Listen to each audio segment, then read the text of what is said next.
जय हिंद दोस्तों, आप सबका आपके अपने YouTube चैनल टारगेट सीखो के इस नए वीडियो में एक बार फिर से स्वागत है। दोस्तों, आज की ये वीडियो उन प्यारे भाई बहनों के लिए है जो भी बिहार शिक्षक भर्ती की तैयारी कर रहा है TRE 3 की। जैसा कि आप लोगों को पता है कि TRE 1 और TRE 2 कंप्लीट हो चुका है, तो जितने भी सवाल आपके TRE 1 और 2 में आए हुए हैं उन सारे के सारे सवालों को, हिंदी के सारे सवालों को हम लोग इस वीडियो में सॉल्व करेंगे। तो ये आपका प्रीवियस ईयर का है, तो इसे आप ध्यान से देख लीजिए ताकि आपको आपके एग्ज़ाम में कोई भी समस्या ना हो।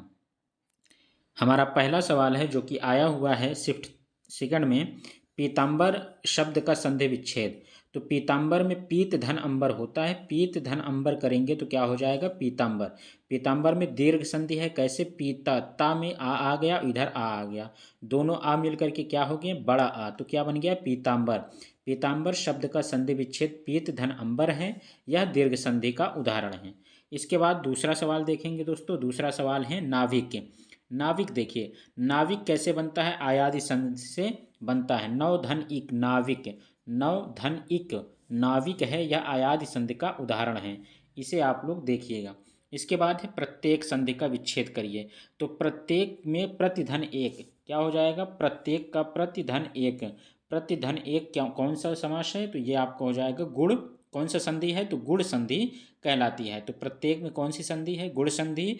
और इसके पहले हम लोगों ने देखा नाविक, नाविक में कौन सी संधि थी, आयादी संधि थी। ठीक है दोस्तों। इसके बाद चलते हैं अगले सवाल की तरफ।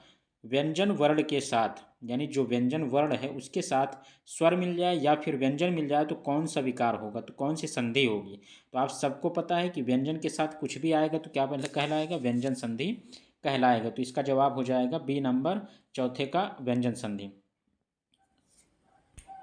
अगले सवाल में चलेंगे दोस्तों। विसर्ग, विसर्ग आप सब जानते हैं ऐसे बनता है, विसर्ग से के साथ कुछ भी आ जाए, स्वर आ जाए या व्यंजन आ जाए, उनसे मिलने से जो संधि बनेगी वो विसर्ग संधि कहलाएगी। तो ये विसर्ग संधि का उदाहरण है। अगला सवाल है दोस्तों, जिस शब्द का पहला पद प्रधान हो उसे कौन सा समास कहते हैं। तो जिस शब्द का पहला पद समान होता है वो तो पहला पद जो प्रधान होता है वहाँ तो आप सभी जानते हैं क्या व्यय भाव समास होता है, लेकिन बीपीएससी आयोग ने यहाँ पे जो है बहुब्रीहि समास को आंसर माना है। चतुरानन में कौन सा समास है, आप सभी जानते हैं चतुरानन में बहुब्रीहि समास है। प्रकृति प्रतिकूल, प्रतिकूल में कौन सा समास है, तो जैसा कि जानते हैं प्रति, अनु ये सब लग जाता है अगर शुरू में तो अव्ययी भाव समास हो जाते हैं। तो प्रतिकूल में कौन सा समास है, अव्ययी भाव समास है, ये अव्यय लग जाते हैं। देव जो महान है जो है ये अगर आता है तो कर्मधारय समास हो जाता है। देव जो महान है वो हो जाएगा कर्मधारय समास।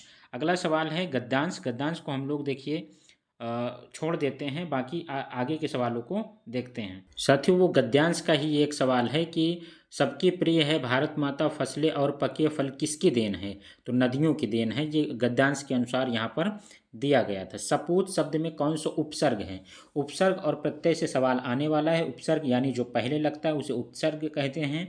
तो उपसर्ग जो है वो सा है, सपूत, साधन पूत, पूत मतलब पुत्र होता है, सा मतलब अच्छा होता है, तो सपूत हो जाएगा। फिर एक आपका क्या आ गया, पैसेज आ गया है। इस पैसेज के माध्यम से हम लोग सवाल देखेंगे। केवल एक सवाल दिया गया है, इस सामाजिक में प्रत्यय कौन सा है। उपसर्ग आपने देख लिया पहले लगता है, प्रत्यय बाद में लगता है। तो समाज धन इक, समाज अलग हो जाएगा, इक अलग हो जाएगा, तो क्या हो जाएगा सामाजिक, इक यहाँ पे प्रत्यय है। ठीक है साथियों। परहित के अंतर्गत कौन सा आता है, परहित का मतलब आप जानते हैं, पर मतलब दूसरा, हित मतलब उपकार करना, यानी दूसरों के प्रति सच्ची अनुभूति या सहानुभूति रखना ही क्या कहलाता है, परहित कहलाता है। न्याय का विलोम क्या होगा, अन्याय होगा। ये बहुत ही आसान सवाल आया हुआ था। न्याय का विलोम अन्याय हो जाएगा। शब्दों के सार्थक मेल को क्या कहेंगे, वाक्य कहेंगे। शब्दों के मेल को, वर्णों के मेल को नहीं बल्कि शब्दों के मेल को क्या कहेंगे, वाक्य कहेंगे। वाक्य तीन प्रकार के होते हैं, तो तीनों प्रकार कौन कौन से हैं, सरल वाक्य, मिश्र वाक्य और संयुक्त वाक्य।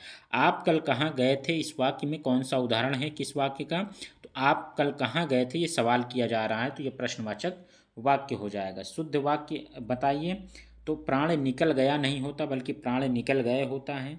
लता मेरी लड़की है, ये भी गलत है। मुझे जाना है, ये एकदम सही है। मुझे जाना है शुद्ध वाक्य है। कर्म के अनुसार क्रिया के कितने भेद होते हैं? तो क्रिया के जो है 2 भेद होते हैं कर्म के अनुसार, अकर्मक क्रिया और सकर्मक क्रिया। ठीक है साथियों, इसके बाद कुछ और सवालों को देखते हैं। किस समास में उत्तर पद, अंतिम पद जो होता है, एक प्रथम पद एक उत्तर पद, तो उत्तर पद जो होता है वो प्रधान होता है तत्पुरुष समास में।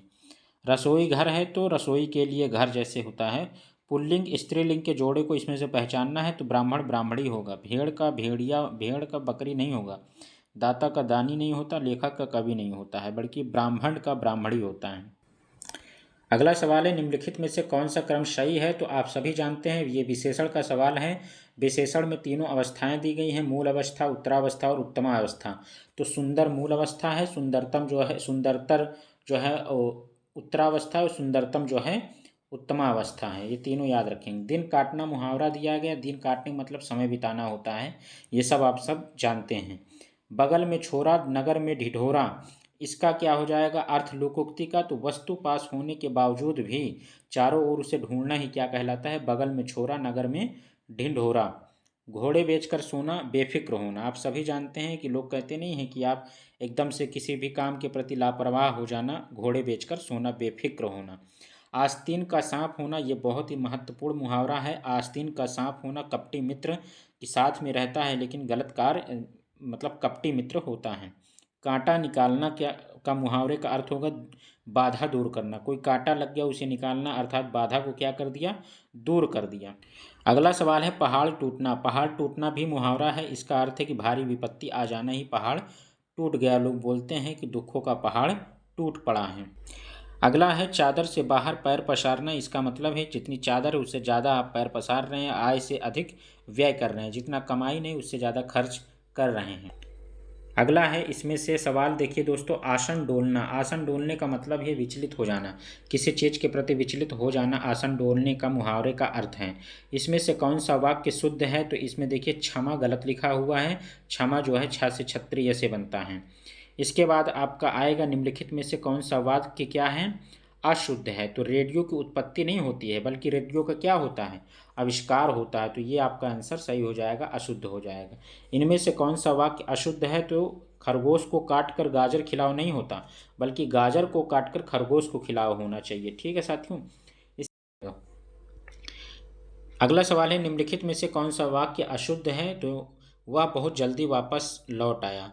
जल्दी भी वापस लौट, वापस और लौट ये दोनों एक साथ नहीं आ सकते। वापस आया लौट आया ये क्या होता है? वह बहुत जल्दी लौट आया होना चाहिए। अगला है कौन सा पदबंध के अंतर्गत नहीं आता है? तो आप सभी जानते हैं पदबंध में संज्ञा, क्रिया, क्रिया विशेषण ये सभी आते हैं, लेकिन समास पदबंध नहीं होता है। अगला सवाल है अब दरवाज़ा खोला जा सकता है, कौन सा वाक्य का उपबंध है? तो क्रिया, काम किया जा रहा है। दरवाज़ा खोला जा सकता है, तो जा सकता है क्रिया पदबंध है। राहुल फुटबॉल खेलकर चला गया, रेखांकित शब्द में कौन सा पदबंध है? तो ये भी क्रिया है, तो क्रिया पदबंध हो जाएगा खेल कर। अगला है नाव पानी में डूबती चली गई। देखिए चली गई ये भी क्या है? क्रिया पदबंध है। उसका कुत्ता अत्यंत आज्ञाकारी, यहाँ कोई कार्य नहीं हो रहा है बल्कि क्या है? विशेषता बताई जाए। कैसा आज्ञाकारी है? अत्यंत। अत्यंत क्या होता है? विशेषण होता है, तो अत्यंत आज्ञाकारी है, तो विशेषण पदबंध हो जाएगा। रमा से रोया नहीं जाता, ये रोया नहीं जाता, सहा नहीं जाता, देखा नहीं जाता, ये सब भाववाच्य होते हैं। तो आपने सुंदर पेंटिंग बनाई, इसमें से कौन सा वाक्य है? वाच्य है तो कर्म है, क्योंकि काम क्या किया जा रहा है इसमें? पेंटिंग बनाने का। किसने बनाया इस पर ज़्यादा फोकस नहीं है। वाच्य का शाब्दिक अर्थ होता है बोलने का विषय। अगला सवाल है व्यंजना शक्ति से जो अर्थ निकलता है उसे क्या कहते हैं? व्यंग्य कहते हैं। ठीक है दोस्तों, तो ये आपके कुछ महत्वपूर्ण सवाल रहे। बीपीएससी को ध्यान में रखते हुए हमने आपको ये वीडियो दी जो प्रीवियस ईयर्स के संबंधित ऐसे ही सवाल आएंगे। आप इसी प्रकार के सवालों को कहीं से भी सॉल्व करने की कोशिश करिए ज़्यादा से ज़्यादा, क्योंकि आपके पास बहुत ज़्यादा समय नहीं बचा हुआ है। अगर आप बिहार शिक्षक भर्ती की तैयारी कर रहे हैं हिंदी सब्जेक्ट से, तो आप इस चैनल पर तमाम सारे आपको हिंदी की वीडियो मिल जाएगी, उसे भी देख सकते हैं और इस वीडियो को भी लाइक शेयर कर सकते हैं। धन्यवाद।